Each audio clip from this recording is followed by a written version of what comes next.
बोलिए सतगुरु महाराज की जय, सच्चे दरबार की जय। आज हम दिव्य ज्योति जागृति संस्थान की मासिक पत्रिका अखंड ज्ञान से साप्ताहिक सत्संग प्रस्तुत करते हैं और परम पावन आशुतोष महाराज जी से प्रेरित है। अखंड ज्ञान से लिया गया आज का विषय है हिम्मत और जिंदगी। जिंदगी के असली मजे उनके लिए नहीं हैं जो फूलों की छांव के नीचे खेलते और सोते हैं, बल्कि फूलों की छांव के नीचे अगर जीवन का कोई स्वाद छिपा है तो वह भी उन्हीं के लिए है जो दूर रेगिस्तान से आ रहे हैं, जिनका कंठ सूखा हुआ, होंठ फटे हुए और सारा बदन पसीने से तर है। पानी में जो अमृत वाला तत्व है उसे वह जानता है जो धूप में खूब सूख चुका है, वह नहीं जो रेगिस्तान में कभी पड़ा ही नहीं है।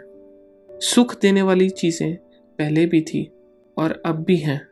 फर्क यह है कि जो सुखों का मूल्य पहले चुकाते हैं और उनके मजे बाद में लेते हैं, उन्हें स्वाद अधिक मिलता है। जिन्हें आराम आसानी से मिल जाता है, उनके लिए आराम ही मौत है। जो लोग पांव भीगने के खौफ से पानी से बचते रहते हैं, समुद्र में डूब जाने का खतरा उन्हीं के लिए है।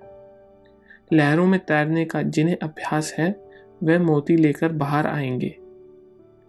चांदनी की ताजगी और शीतलता का आनंद वह मनुष्य लेता है जो दिन भर धूप में थक कर लौटा है, जिसके शरीर को अब तरलाई की जरूरत महसूस होती है, जिसका मन ये जानकर संतुष्ट है कि दिन भर का समय उसने किसी अच्छे काम में लगाया है। इसके विपरीत वह आदमी भी है जो दिन भर खिड़कियां बंद करके पंखों के नीचे छिपा हुआ था और अब रात में जिसकी सेज बाहर चांदनी में लगाई गई है। भ्रम तो शायद उसे भी होता होगा कि वह चांदनी के मजे ले रहा है, लेकिन सच पूछिए तो वह खुशबूदार फूलों के रस में दिन रात सड़ रहा है। उपवास और संयम ये आत्महत्या के साधन नहीं हैं। भोजन का असली स्वाद उसी को मिलता है जो कुछ दिन बिना खाए भी रह सकता है। जीवन का भोग त्याग के साथ करो, ये केवल परमात्मा का ही उपदेश नहीं है, क्योंकि संयम से भोग करने पर जीवन से जो आनंद प्राप्त होता है वह निरा भोगी बनकर भोगने से नहीं मिलता। महाभारत में देश के प्राय अधिकांश वीर कौरवों के पक्ष में थे, मगर फिर भी जीत पांडवों की हुई, क्योंकि उन्होंने लक्षाग्रह की मुसीबत झेली थी, क्योंकि उन्होंने वनवास के जोखिम को पार किया था। श्री विंस्टन चर्चिल ने कहा है कि जिंदगी के सबसे बड़ी खूबी हिम्मत है। आदमी के और सारे गुण उसकी हिम्मती होने से ही पैदा होते हैं। जिंदगी की दो सूरतें हैं। एक तो ये कि आदमी बड़े से बड़े मकसद के लिए कोशिश करे, जगमगाती हुई जीत पर पंजा डालने के लिए हाथ बढ़ाए, और अगर असफलताएं कदम कदम पर जोश की रोशनी के साथ अंधियारे का जाल बुन रही हो, तब भी वह पीछे को पांव नहीं हटाएं। दूसरी सूरत यह है कि वह उन गरीब आत्माओं की हमजोली बन जाएं, जो ना तो बहुत अधिक सुख पाती हैं और ना जिन्हें बहुत अधिक दुख पाने का ही संयोग है, क्योंकि ये आत्माएं ऐसी गोधूली में बसती हैं जहां ना तो जीत हंसती है और ना कभी हार के रोने की आवाज सुनाई पड़ती है। इस गोधूली वाली दुनिया के लोग बंधे हुए घाट का पानी पीते हैं। वह जिंदगी के साथ जुआ नहीं खेल सकते। कौन कहता है कि पूरी जिंदगी को दांव पर लगा देने में कोई आनंद नहीं है? अगर रास्ता आगे ही आगे निकल रहा हो तो फिर असली मजा तो पांव बढ़ाते जाने में ही है। साहस की जिंदगी सबसे बड़े जिंदगी होती है। ऐसी जिंदगी की सबसे बड़ी पहचान ये है कि वह बिल्कुल निडर, बिल्कुल बेखौफ होती है। साहसी मनुष्य की पहली पहचान ये है कि वह इस बात की चिंता नहीं करता कि तमाशा देखने वाले लोग उसके बारे में क्या सोच रहे हैं। जन्मत की उपेक्षा करके जीने वाला आदमी दुनिया की असली ताकत होता है और मनुष्यता को प्रकाश भी उसी आदमी से मिलता है। अड़ोस पड़ोस को देखकर चलना ये साधारण जीव का काम है। क्रांति करने वाले लोग अपने उद्देश्य की तुलना ना तो पड़ोसी के उद्देश्य से करते हैं और ना अपनी चाल को ही पड़ोसी की चाल देखकर मध्यम बनाते हैं। झुंड में चलना और झुंड में चरना ये भैंस और भेड़ का काम है। सिंह तो बिल्कुल अकेला होने पर ही मगन रहता है। साहसी मनुष्य उन सपनों में भी रस लेता है जिन सपनों के कोई व्यवहारिक अर्थ नहीं है। साहसी मनुष्य सपने उधार नहीं लेता, वह अपने विचारों में रमा हुआ अपनी ही किताब पढ़ता है।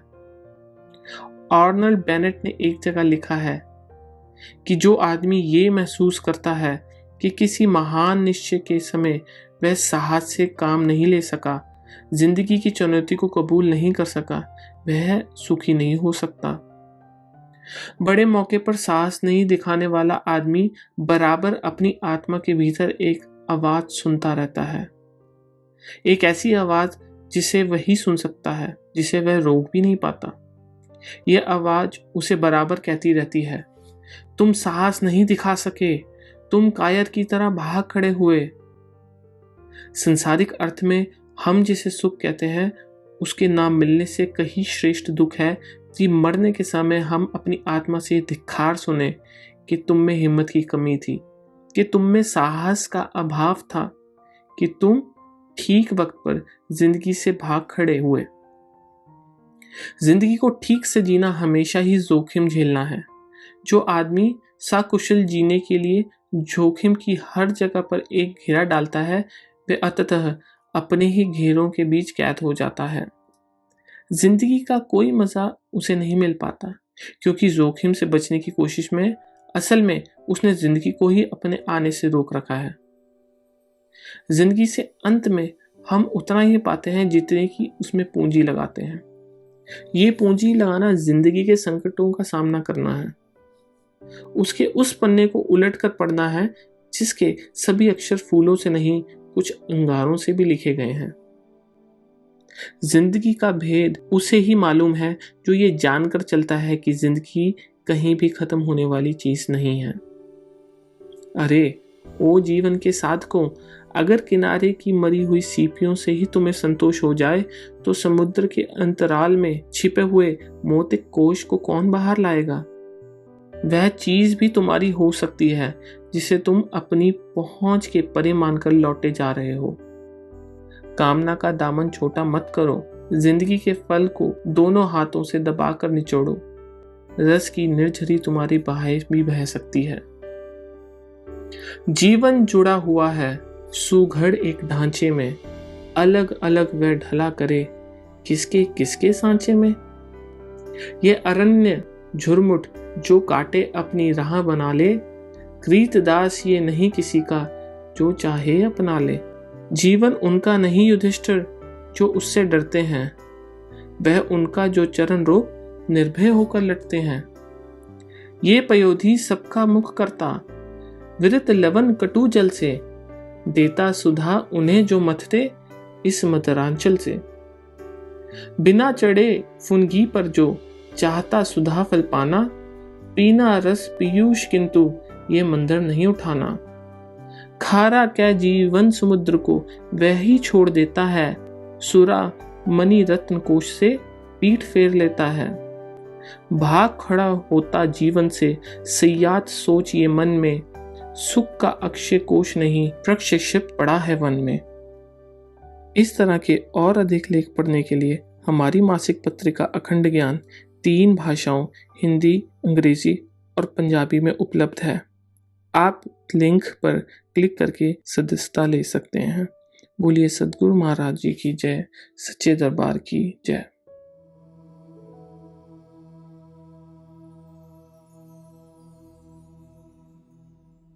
अभी आपने अखंड ज्ञान का सत्संग सुना।